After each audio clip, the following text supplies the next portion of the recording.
जय भोलेनाथ। भगवान शिव की कृपा सदा सर्वदा आप पर बनी रहे।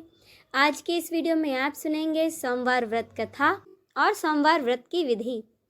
तो चलिए शुरू करते हैं। नारद पुराण के अनुसार सोमवार व्रत में व्यक्ति को प्रातः स्नान करके भगवान शिव को जल और बेलपत्र चढ़ाना चाहिए तथा शिव गौरी की पूजा करनी चाहिए। शिव पूजन के बाद सोमवार व्रत कथा पढ़नी या फिर सुननी चाहिए। इसके बाद केवल एक समय ही भोजन करना चाहिए। साधारण रूप से सोमवार का व्रत दिन के तीसरे पहर तक होता है, मतलब कि शाम तक रखा जाता है। सोमवार व्रत 3 प्रकार का होता है: प्रति सोमवार व्रत, सौम्य प्रदोष व्रत, 16 सोमवार का व्रत। इन सभी व्रतों के लिए व्रत की विधि एक ही होती है। अब सुने व्रत कथा। कथा के अनुसार एक समय की बात है, किसी नगर में एक साहूकार रहता था। उसके घर में धन की कोई कमी नहीं थी, लेकिन उसकी कोई संतान नहीं थी। इस कारण वह बहुत ही दुखी था।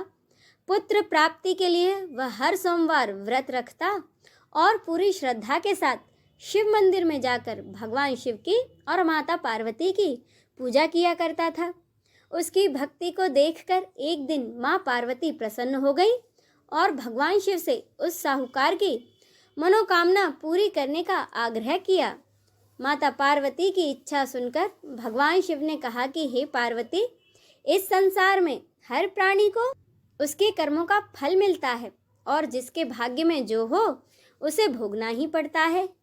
लेकिन माँ पार्वती ने साहूकार की भक्ति का मान रखने के लिए उसकी मनोकामना पूरी करने की इच्छा जताई। माता पार्वती के आग्रह पर भगवान शिव ने साहूकार को पुत्र प्राप्ति का वरदान तो दिया, लेकिन साथ में यह भी कह दिया कि उसके बालक की आयु केवल 12 वर्ष की होगी।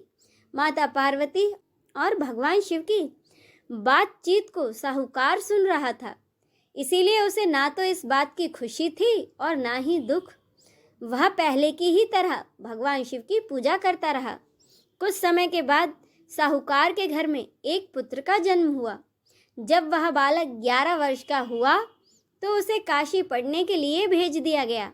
साहूकार ने पुत्र के मामा को बुलाकर उसे बहुत सारा धन दिया और कहा कि तुम इस बालक को काशी विद्या प्राप्ति के लिए ले जाओ और मार्ग में यज्ञ कराते हुए जाना। जहाँ भी यज्ञ कराओ वहाँ ब्राह्मणों को भोजन कराते व दान दक्षिणा देते हुए जाना।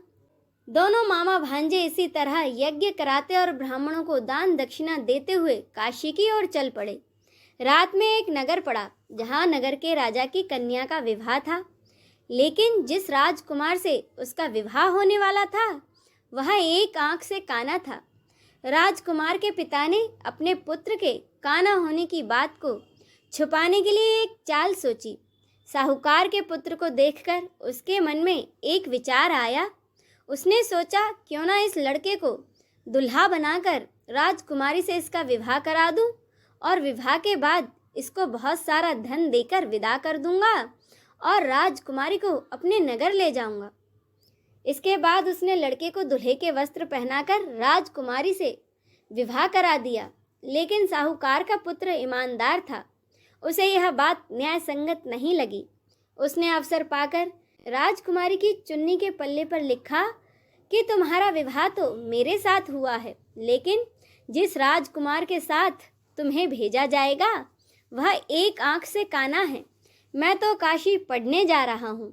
जब राजकुमारी ने चुन्नी पर लिखी बातें पढ़ी तो उसने अपने माता पिता को यह बात बताई। राजा ने अपनी पुत्री को विदा नहीं किया, जिससे कि बारात वापस चली गई।